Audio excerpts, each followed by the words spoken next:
दोस्तों, अगर आपको सीरीज एक्सप्लेनेशन में इंटरेस्ट है तो एग्जैक्टली सेम रीजन के लिए मैंने न्यू क्लाइमेक्स रिवील चैनल शुरू किया है, जहां पर ऑलरेडी मैंने न्यू सीरीज की वीडियो पब्लिश की है और वहां भी मैं डेली 2 वीडियोस पोस्ट करूंगा। इसलिए यदि आपको जरा भी सीरीज में इंटरेस्ट है या आप मुझे सपोर्ट करना चाहते हो तो प्लीज मेरे न्यू क्लाइमेक्स रिवील चैनल को सब्सक्राइब जरूर करें और पोस्टेड सीरीज एक्सप्लेनेशन की वीडियो देखना ना भूलिएगा।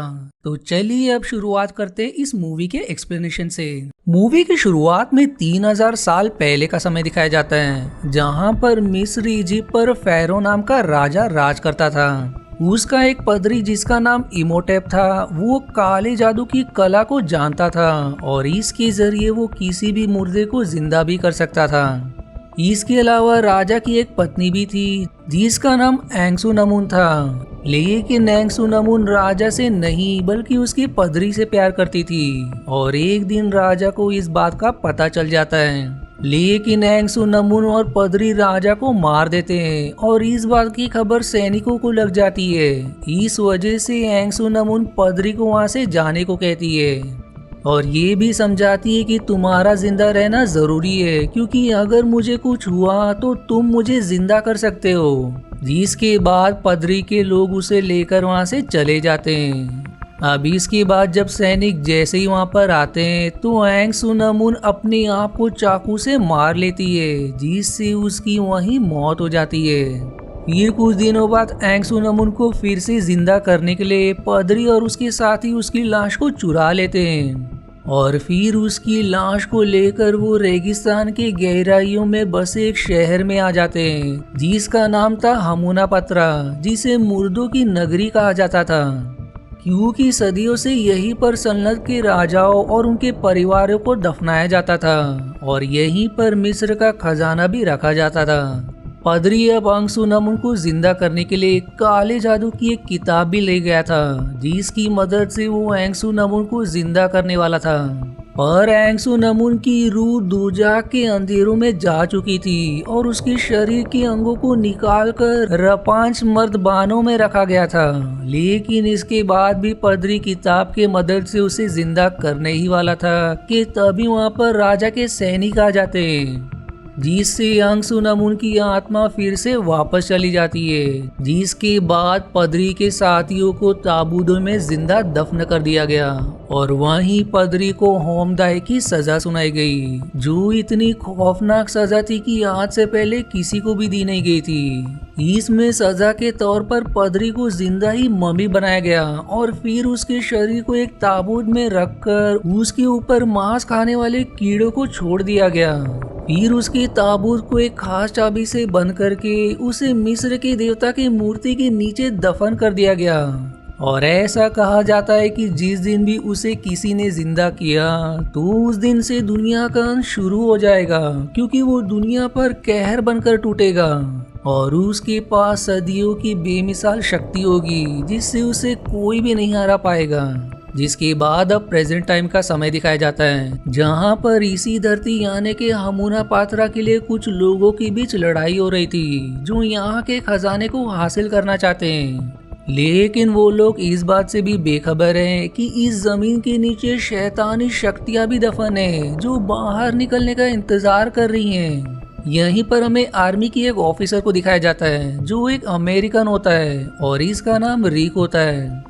अब लड़ाई के दौरान डाकू उसे घेर कर मारने ही जाते हैं, लेकिन अचानक सब डाकू वहां से भागने लगते हैं, क्योंकि रिक जहां पर खड़ा था वहां पर उसी देवता की मूर्ति थी जिसके नीचे पदरी को 3000 साल पहले दफनाया गया था। और तभी वहां रेत से एक भयानक आकृति उभरने लगती है, जो देख कर रिक भी डर जाता है, लेकिन वो भी किसी तरह से वहां से भागने में कामयाब हो जाता है। जिसके बाद अब 3 साल बाद का समय दिखाया जाता है। यहाँ पर हम एक लड़की को देखते हैं जिसका नाम ईव होता है और वो शहर में एक म्यूजियम में काम करती है।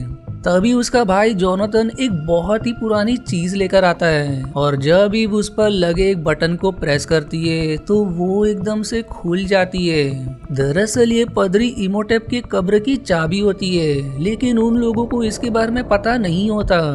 अब ईव को इसमें से हमूना पात्रा शहर का एक नक्शा भी मिलता है, जो देखकर वो बहुत ही खुश हो जाती है। और फिर उस नक्शे को लेकर वो म्यूजियम के मालिक डॉक्टर टेरेंस के पास आती है और उन्हें नक्शे को दिखाते हुए कहती है कि अब हम शायद उस इजिप्ट मिस्र के खजाने और वहाँ की सबसे पुरानी किताब अमूनरा को ढूंढ सकते हैं।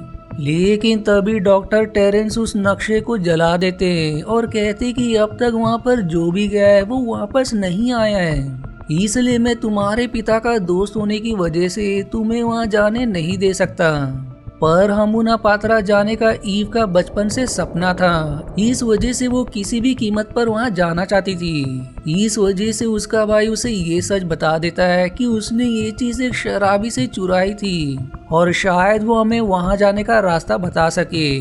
इसलिए अब ईव तुरंत ही उस शराबी से मिलने के लिए जेल पहुँचती है। दरअसल ये शराबी और कोई नहीं बल्कि रिक ही होता है। ईव अब जेल में आकर रिक से हमूना पात्रा जाने का रास्ता पूछती है। इस पर रिक कहता है कि अगर तुम्हें वहां जाना है तो तुम्हें मुझे छुड़ाना होगा। अब क्योंकि रिक को आज ही फांसी लगने वाली है और अगर वो मर जाता तो ईव को हमूना पात्रा का पता कभी नहीं चलता। इस वजह से वो वहाँ के जेलर को बता देती है कि रिक को हमूना पात्रा के खजाने के बारे में पता है, इसलिए हम उसकी मदद से खजाने को ढूंढ सकते हैं और अगर हमें खजाना मिल जाता है तो उस खजाने में से 25% हिस्सा हम तुम्हें दे देंगे। जो सुनने के बाद वो जेलर तुरंत मान जाता है और रिक की फांसी को रोक देता है। अब अगले दिन ईव, उसका भाई रिक और वो जेलर एक जहाज में बैठकर हमूना पात्रा जाने के लिए निकल जाते हैं। यहाँ जहाज में उन लोगों की मुलाकात एक अमेरिकन के ग्रुप से होती है, जो वो लोग भी खजाने की तलाश में हमूना पात्रा ही जा रहे होते हैं। और उन लोगों को हमूना पात्रा रिक का दोस्त बेनी ला रहा होता है, जो एक नंबर का धोखेबाज इंसान होता है। फिर कुछ दिनों के सफर के बाद वो लोग किसी तरह से हमूना पात्रा पहुंचने में कामयाब हो जाते हैं और वो अमेरिकन ग्रुप भी वहां पर पहुंच जाते हैं, जिसके बाद वो सब अलग अलग जगह पर खुदाई करना शुरू कर देते हैं। अब यहाँ पर ईव जब मिस्र के देवता की मूर्ति देखती है तो वो कहती कि इनकी मूर्ति का काफी हिस्सा जमीन के अंदर ही दब गया है और इतिहास के अनुसार उनके पैरों के पास ही उस किताब को होना चाहिए, इसलिए हमें यहीं पर खुदाई करनी चाहिए। जिसके बाद वो लोग खुदाई करके जमीन के नीचे चले जाते हैं। अब यहाँ पर ईव शीशे की मदद से उस कमरे में उजाला कर देती है, जिसके बाद वो सब उस किताब को ढूंढने लगते हैं। पर तभी वहाँ पर दूसरा ग्रुप भी आ जाता है, इस वजह से वो सब एक दूसरी जगह पर जाकर खुदाई शुरू करते हैं, जहाँ पर पदरी के ताबूत को दफन किया गया था। अभी वो लोग कुछ बात कर ही रहे होते हैं कि तभी वहाँ पर उस पदरी की ताबूत गिर जाती है, जो देखकर वो सब चौंक जाते हैं। दूसरी तरफ वो जेलर एक जगह पर जाकर खजाना ढूंढने लगता है, लेकिन तभी उसकी नजर दीवार में लगी एक चमकीली चीज पर पड़ती है, जिसे वो खजाना समझकर निकालने लगता है। लेकिन तभी वो चीज नीचे गिर जाती है और उसमें से एक मांस खाने वाला कीड़ा निकलता है, जो जेलर के शरीर के अंदर ही घुस जाता है। इस वजह से वो दर्द से चिल्लाने लगता है और फिर पागलों की तरह दौड़ते हुए एक दीवार से टकरा जाता है, जिससे उसकी वहीं पर मौत हो जाती है। लेकिन ईव, उसका भाई और रिक को ये समझ में नहीं आता कि आखिर वो पागलों की तरह से भाग क्यों रहा था। जिसके बाद अब रात में वो सब बैठकर बात कर ही रहे होते हैं कि तभी वहाँ पर काले कपड़े पहने हुए उस जगह के रक्षक आ जाते हैं। दरअसल इन रक्षकों के वंशज पिछले 3000 सालों से इस जगह की रक्षा करते आ रहे हैं, क्योंकि वो जानते थे कि अगर किसी ने भी पदरी के ताबूत को खोलकर उसे जिंदा किया तो वो पदरी पूरी दुनिया को नष्ट कर देगा। इस वजह से रक्षकों का लीडर उन सबको उस जगह को खाली करने का धमकी देता है, पर वो लोग उसकी बात को नहीं मानते और उसकी जाने के बाद वो लोग खुदाई शुरू कर देते हैं। आप खुदाई में दूसरे ग्रुप को एक बॉक्स मिलता है, जिस पर एक चेतावनी लिखी हुई होती है कि जो कोई भी इस बॉक्स को खोलेगा मौत साए की तरह उसका पीछा करेगी, और अगर किसी ने उसे जिंदा करने की कोशिश की तो वो इस बॉक्स को खोलने वाले को मारकर उनके शरीर से अपने शरीर का निर्माण करेगा, जिसके बाद वो पूरी दुनिया पर कहर ढाएगा।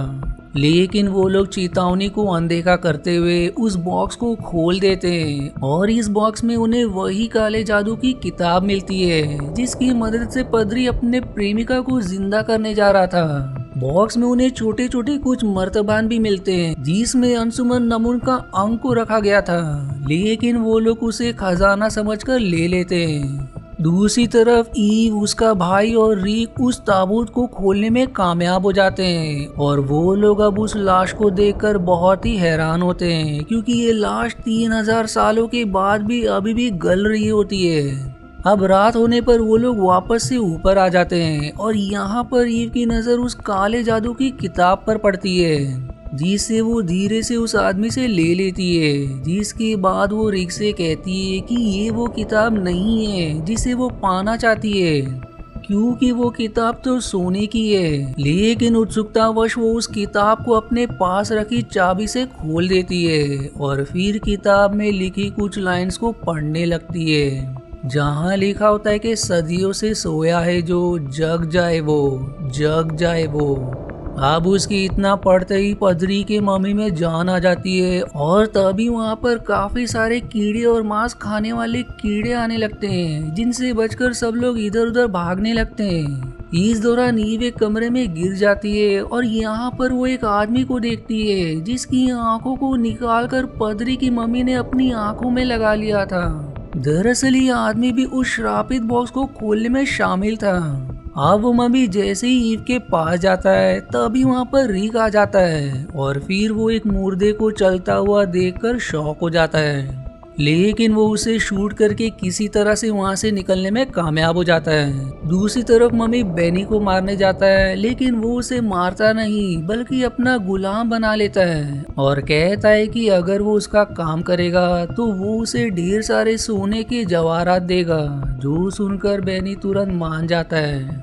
इधर रिक उस जगह से जल्द जाना चाहता है लेकिन ईव उससे कहती कि उस मुर्दे को जिंदा हमने किया है तो उसे हमें ही मारना होगा, पर रिक उसकी बात को नहीं मानता और पास के होटल में चला जाता है। लेकिन यहाँ पर अजीब सी चीजें होने लगती है, चारों तरफ आसमान से आग बरसने लगती जो देखकर वो समझ जाती है कि वो मम्मी यहाँ भी आ गया है। इस वजह से वो ईव को बचाने के लिए वहाँ से निकल जाता है।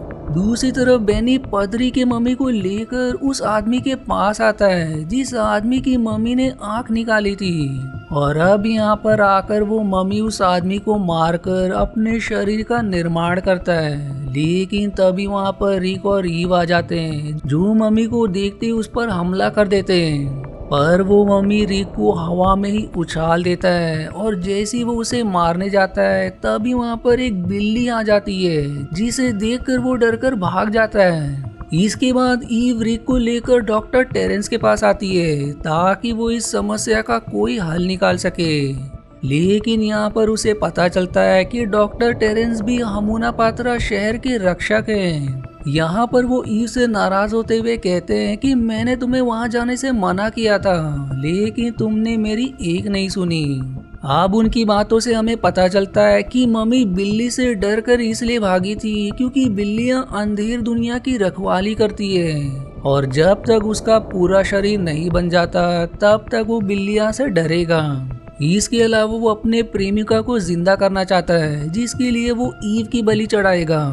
वहीं दूसरी तरफ हम उस पदरी को देखते हैं जो उस काले जादू की किताब को पाना चाहता है ताकि उस किताब की मदद से अपनी प्रेमिका को पुनर्जीवित कर सके। और ये किताब उस इतिहासकार के पास होती है जिसने बॉक्स को खोला था, जिसके बाद पदरी उसको मारकर उस किताब को ले लेता है और उस मर्तबान को भी ले लेता है जिसके अंदर अंशु नमून के अंग होते हैं। इसके बाद वो पदरी तीसरे आदमी को भी मारकर ईव के पास जाता है, लेकिन तभी वहाँ पर रिक एक बिल्ली के साथ में आ जाता है जिसको देखकर वो तुरंत वहाँ से भाग जाता है। अब इसके बाद ईव कहती है कि अगर पदरी को काले जादू की किताब से जिंदा किया जा सकता है तो उसे अमुनारा की किताब से मारा भी जा सकता है। और फिर वो एक जगह पर जाकर उस किताब के लोकेशन के बारे में पता लगा लेती है जो कि हमूना पात्रा में मिस्र के ही एक दूसरे देवता की मूर्ति के नीचे होती है। लेकिन तभी उस जगह पर पदरी के गुलाम हमला कर देते हैं जिससे वो लोग किसी तरह से वहां से बच निकलते हैं। पर पादरी उस चौथे आदमी को भी मारकर अपने पूरे शरीर का निर्माण कर लेता है और फिर रिक और उनके साथियों को पकड़ लेता है, जिसके बाद वो ईव को अपने साथ ले जाता है और फिर बाकी लोगों को अपने गुलामों से मारने के लिए कहता है। पर यहाँ पर डॉक्टर टेरेंस अपनी जान देकर बाकी लोगों को वहाँ से निकाल देते हैं, जिसके बाद अब रिक अपने एक दोस्त की मदद से अपने साथियों के साथ जहाज से हमूना पाथरा पहुँच जाता है और फिर उस देवता की मूर्ति के पास जाकर वहाँ पर किताब ढूंढने लगता है। दूसरी तरफ पदरी भी ईव को लेकर हमूना पाथरा आ गया होता है और यहाँ पर उसे रिक के आने की खबर हो जाती है। इस वजह से वो मंत्र से कुछ मम्मी को जिंदा करके रिक और उनके साथियों को मारने के लिए भेज देता है और फिर ईव को एक जगह पर बांधकर अपनी प्रेमिका को जिंदा करने के लिए मंत्र पढ़ना शुरू कर देता है। दूसरी तरफ रिक और उसके साथी उन मम्मी से लड़ने लगते हैं कि तभी वहाँ पर ईव के भाई को अमुनारा की किताब मिल जाती है, जिसके बाद वो किताब पर लिखी कुछ लाइंस को पढ़ता है, जिससे बहुत सारे अनजाने में मम्मी जिंदा हो जाते हैं जो रिक और ईव पर ही हमला कर देते हैं। अब जैसे ही वो मम्मीज रिक को मारने वाले होते हैं कि तभी ईव का भाई एक दूसरा मंत्र को पढ़कर उन मम्मीज को रोक लेता है और फिर उन्हें अंगसू नमून को मारने के लिए कहता है, जो कि आधी जिंदा हो गई थी।